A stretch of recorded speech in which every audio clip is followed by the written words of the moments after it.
I basically think that people need to understand current events, have a well worked out model of how revolutions work and how they don't work. They need to have a good model of economic production. They need to have a good model on the genesis and functioning of religions. And they probably need to know a thing or two about state formation. And that just handles the politics and the geopolitics.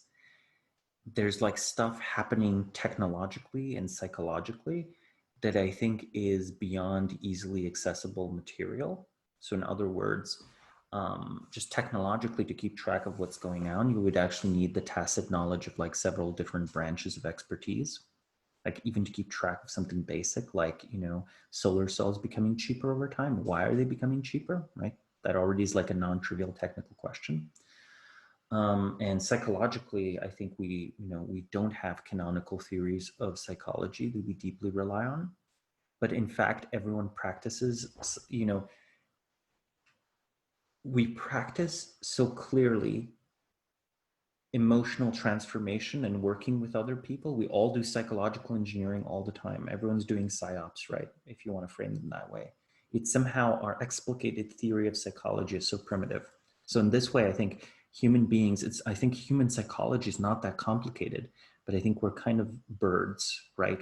Birds that know how to fly, but don't know how to design a plane or how to even explicate the laws of aerodynamics or something like this. So I think that if one could have a better theoretical understanding of psychology, one could construct intelligible interpretations of what is happening with society that would overcome the limitations of our intuitions, because our intuitions, they're not oriented to 180 million voters, right? Or 220 million voters. I forget the exact number of voters in the US.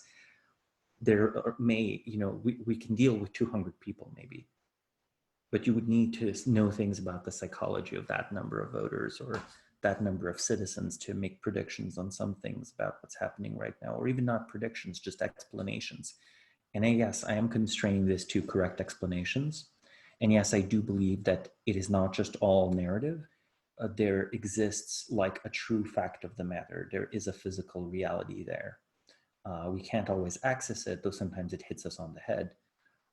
I would argue that with COVID, what we're seeing is over and over again the collision of the social narrative and the raw biology of the virus.